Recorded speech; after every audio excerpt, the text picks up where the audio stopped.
আসসালামু আলাইকুম, সবাইকে স্বাগত জানাচ্ছি বিডি ফিউজে। আপনাদের সঙ্গে আছি আমি শরফি দিবা। ইরান তার পারমাণবিক শিল্পকে শুধু একটি প্রযুক্তিগত ক্ষেত্র বা বৈজ্ঞানিক গবেষণার জায়গা হিসেবে দেখে না, বরং এটি ইরানের জাতীয় আত্মপরিচয়, রাজনৈতিক প্রতিরোধ, আঞ্চলিক ক্ষমতার প্রতীক, আন্তর্জাতিক কূটনীতিতে দর কষাকষির হাতিয়ার এবং উন্নয়ন চক্রের কেন্দ্রীয় শক্তি হিসেবে বিবেচিত।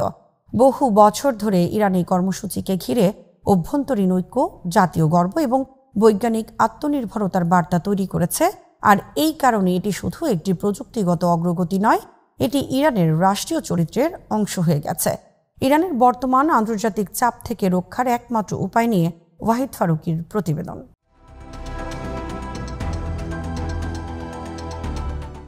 সাম্প্রতিক সময়ে ইরানের পররাষ্ট্রমন্ত্রী আব্বাস আরাকচি এবং সর্বোচ্চ নেতা আয়াতুল্লাহ আলী খামেনির বক্তব্য সেই বাস্তবতাকে নতুন করে সামনে আনে, যেখানে ইরান স্পষ্ট জানিয়ে দেয় যে পারমাণবিক শিল্পে অর্জিত অগ্রগতি থেকে কোনোভাবেই সরে আসবে না ইরান, বরং শত্রুদের চাপ ও হামলা সত্ত্বেও পথ চলা আরও সুদৃঢ় হবে। আরাকচি বলেন, তিনি বহুবার পারমাণবিক স্থাপনা পরিদর্শন করেছেন এবং প্রতিবারই নতুন অগ্রগতি তাকে গর্বিত করেছে। তার কথায় উঠে এসেছে ইরানের বিজ্ঞানীদের নিষ্ঠা, ত্যাগ, কঠোর পরিশ্রম, এমনকি রক্তের স্মৃতি।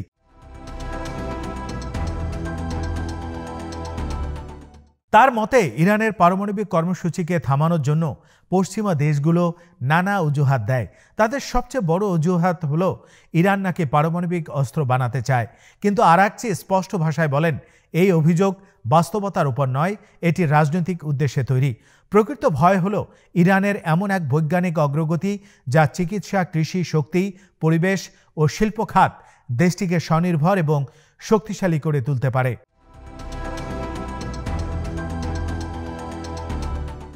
আরাকচির বক্তব্যের রাজনৈতিক তাৎপর্য এখানে যে তিনি পশ্চিমাদের সরাসরি অভিযুক্ত করেন ইরানের উন্নয়ন ঠেকানোর চেষ্টা করার জন্য। এর মাধ্যমে ইরান অভ্যন্তরীণভাবে জনগণকে বোঝাতে চায় তাদের বৈজ্ঞানিক অগ্রগতি কোনো আন্তর্জাতিক নিয়মভঙ্গ নয়, বরং বিশ্বের বৃহৎ শক্তিগুলোর রাজনৈতিক হিংসা ও কৌশলগত ভয়ের ফল।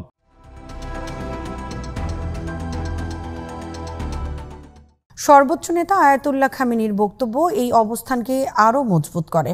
তিনি পারমাণবিক শিল্পকে ইরানের বৈজ্ঞানিক অগ্রগতির ইঞ্জিন হিসেবে বর্ণনা করে বলেন, গত ২০ বছর ধরে পশ্চিমারা ইরানের সামনে যে পারমাণবিক চ্যালেঞ্জ তৈরি করেছে তার মূল কারণ অস্ত্র নয়, বরং পশ্চিমারা জানে যে পারমাণবিক গবেষণা ও প্রযুক্তি একটি দেশের প্রযুক্তিগত উত্থানের চাবিকাঠি। তিনি বলেন, পারমাণবিক শিল্পের অর্জন শুধু প্রযুক্তিগত নয়, এটি ইরানের জাতীয় মর্যাদা, আত্মবিশ্বাস এবং ভবিষ্যতের প্রতীক।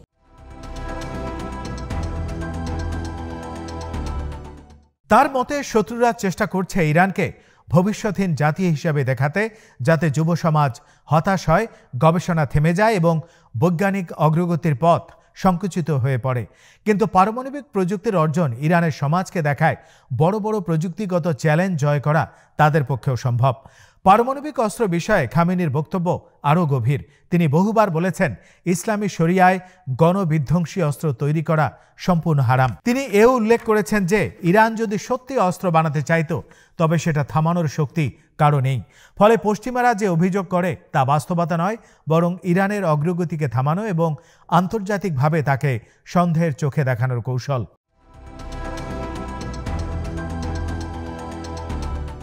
খামেনি আরও বলেন, মার্কিন গোয়েন্দা সংস্থাও বারবার জানিয়েছে ইরান অস্ত্র বানাচ্ছে এমন কোনো লক্ষণ নেই। এর ফলে পশ্চিমাদের অভিযোগ আরও বেশি রাজনৈতিক বলে প্রমাণিত হয়। এদিকে খামেনি জনগণকে জানাতে বলেছেন, পারমাণবিক প্রযুক্তির বাস্তব উপকারিতা, যেমন চিকিৎসায় আইসোটোপ তৈরি, কৃষিতে উন্নত পদ্ধতি, পানি প্রযুক্তিতে শোধন, শিল্পে আধুনিকীকরণ, পরিবেশ রক্ষা ইত্যাদি। তার মতে জনগণ বুঝতে পারলে যে এটি তাদের জীবনে সরাসরি প্রভাব ফেলে, তবে পারমাণবিক কর্মসূচির প্রতি তাদের সমর্থন আরও বাড়বে এবং শত্রুরা দেশের মধ্যে বিভ্রান্তি ছড়াতে পারবে না।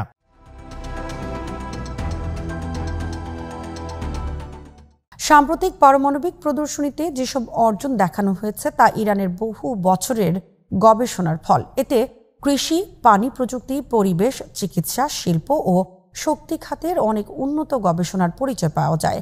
খামেনি এই প্রদর্শনী দেখে অত্যন্ত সন্তুষ্টি প্রকাশ করেন এবং বলেন, এটি দেশের ভবিষ্যতের জন্য অত্যন্ত আশাব্যঞ্জক। তিনি বলেন, পারমাণবিক শিল্প শুধু প্রযুক্তিগত শক্তি নয়, এটি ইরানের রাজনৈতিক শক্তি, আন্তর্জাতিক মর্যাদা এবং জাতীয় আত্মবিশ্বাস বৃদ্ধি করে।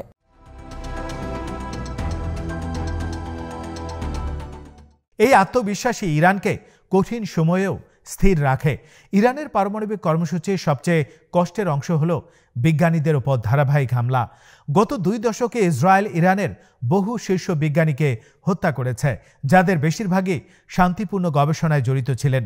উপপ্রধান বিজ্ঞানমন্ত্রী পেইমান সালেহি জানান, 1996 থেকে 2025 পর্যন্ত শাহিদ বেহেশতি বিশ্ববিদ্যালয়ে নিহত বিজ্ঞানীরা 555টি আন্তর্জাতিকভাবে স্বীকৃত গবেষণা প্রবন্ধ প্রকাশ করেছেন, যার 40% আন্তর্জাতিক সহযোগিতায়। তাদের গবেষণা ছিল রেডিয়েশন সেফটি, গামা রে ইমেজিং, পরিবেশ বান্ধব প্রযুক্তি, ন্যানো টেকনোলজি এবং শান্তিপূর্ণ শক্তি নিয়ে। অর্থাৎ তারা দেশের বৈজ্ঞানিক অগ্রগতি, চিকিৎসা, পরিবেশ এবং শিল্প খাত উন্নত করার কাজ করছিলেন। ফলে তাদের উপর হামলা আসলে ইরানের ভবিষ্যৎ অগ্রগতিকে আঘাত করার সমান।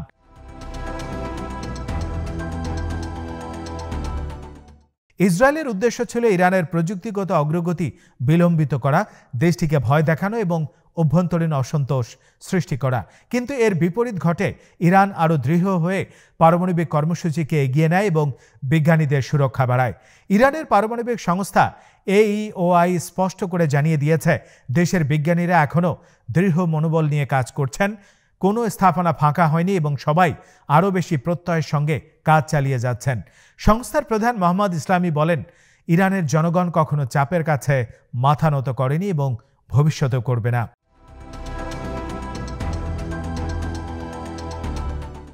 ইরানের পারমাণবিক নীতিতে 5টি বড় ভিত্তি রয়েছে, যা খামেনি স্পষ্টভাবে উল্লেখ করেছেন।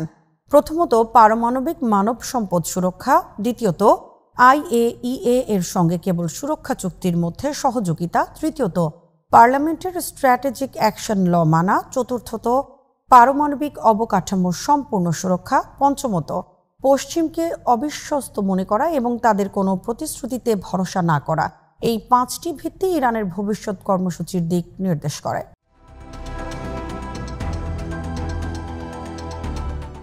আজকের বিশ্বে পারমাণবিক শক্তি শুধু অস্ত্র নয়, বরং একটি দেশের বৈজ্ঞানিক ও প্রযুক্তিগত সক্ষমতার অস্তিত্ব নির্ধারণ করে। ইরান সেই জায়গাটি বুঝেছে এবং সে কারণেই তার কর্মসূচিকে অগ্রগতির ইঞ্জিন ধরে। ইরান জানে, একবার যদি সে বৈজ্ঞানিকভাবে পিছিয়ে পড়ে, তবে এই অঞ্চলে তার প্রভাব কমে যাবে এবং পশ্চিমারা তাকে সহজে চাপে ফেলতে পারবে। তাই ইরান সিদ্ধান্ত নিয়েছে, যাই হোক না কেন পারমাণবিক গবেষণা থেমে থাকবে না। ইরান আজ লেটেন্ট নিউক্লিয়ার ডেটারেন্স অবস্থায় রয়েছে, অর্থাৎ অস্ত্র না থাকলে এমন প্রযুক্তিগত সক্ষমতা রয়েছে যা শত্রুদের হিসেব নিকেশ পরিবর্তন করে দেয়। এই সক্ষমতা ইরানকে আলোচনায় শক্তিশালী করে এবং আঞ্চলিক রাজনীতিতে বিশেষ প্রভাব দেয়।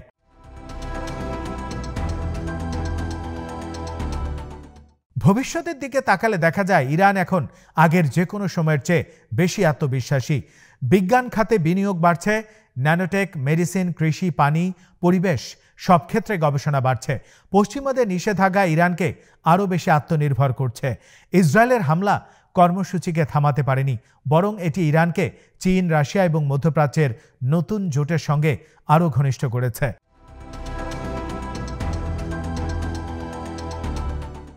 সব মিলিয়ে ইরানের পারমাণবিক কর্মসূচি আজ একটি বৈজ্ঞানিক প্রজেক্টের চেয়ে অনেক বড়। এটি দেশের ভবিষ্যৎ, জাতির আত্মসম্মান, রাজনৈতিক প্রতিরোধ এবং বৈশ্বিক প্রতিযোগিতায় টিকে থাকার ভিত্তি। আরাকচি, খামেনি এবং বিজ্ঞানীরা, পারমাণবিক সংস্থা সবাই একই বার্তা দিচ্ছে, ইরান তার পারমাণবিক পথ থেকে এক চুলো পিছিয়ে যাবে না। শত্রুর হামলা, নিষেধাজ্ঞা, আন্তর্জাতিক চাপ কিছুই ইরানের পথ রোধ করতে পারবে না। এই কর্মসূচি এখন ইরানের জাতীয় সংগ্রামের কেন্দ্রবিন্দু হয়ে উঠেছে এবং ভবিষ্যতেও তা দেশের রাজনৈতিক বৈজ্ঞানিক শক্তির সবচেয়ে গুরুত্বপূর্ণ স্তম্ভ হিসেবে থাকবে।